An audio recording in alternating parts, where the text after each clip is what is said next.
Father, please bless those within the sound of my voice that have gathered together tonight to hear your word.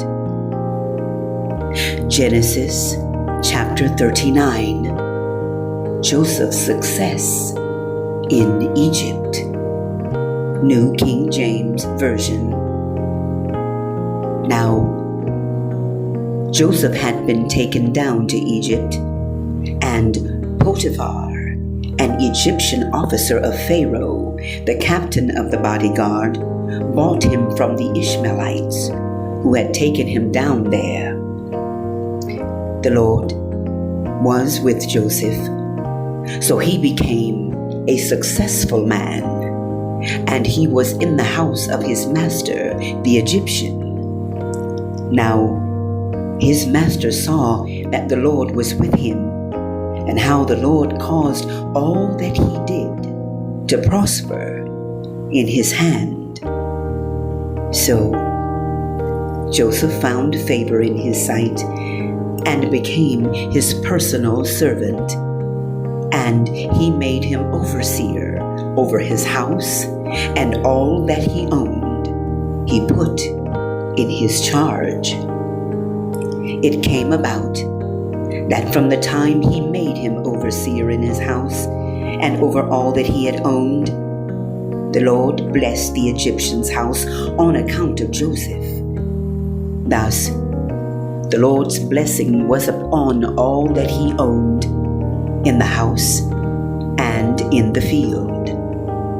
So he left everything he owned in Joseph's charge, and with him there he did not concern himself with anything except the food which he ate.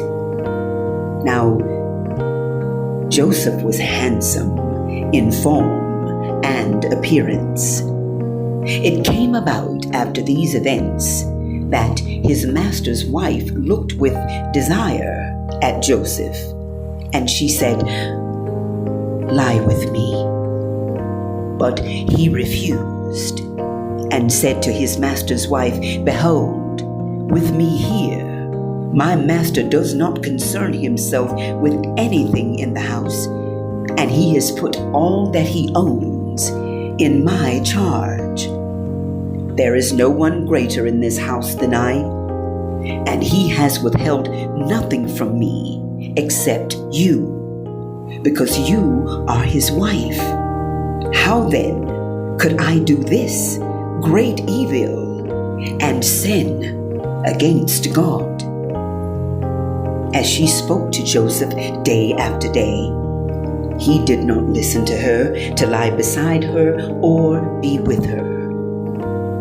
Now, it happened one day that he went into the house to do his work, and none of the men of the household was there inside. She caught him by his garment, saying, "Lie with me." And he left his garment in her hand and fled and went outside. When she saw that he had left his garment in her hand and fled outside, she called to the men of her household and said to them, "See, he has brought in a Hebrew to us to make sport of us.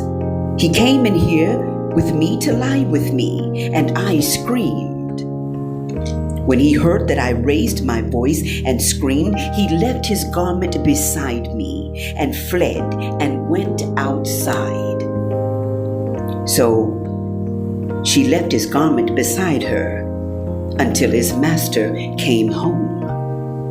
Then she spoke to him with these words, "The Hebrew slave whom you brought to us came in to me to make sport of me. And as I raised my voice and screamed, he left his garment beside me and fled outside." Now, when his master heard the words of his wife, which she had spoken to him, saying, "This is what your slave did to me," his anger burned. So Joseph's master took him and put him into the jail, the place where the king's prisoners were confined, and he was there in the jail. But the Lord was with Joseph and extended kindness to him and gave him favor in the sight of the chief jailer.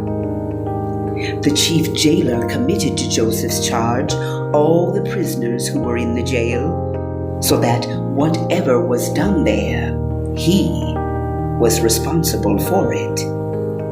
The chief jailer did not supervise anything under Joseph's charge because the Lord was with him, and whatever he did, the Lord made to prosper.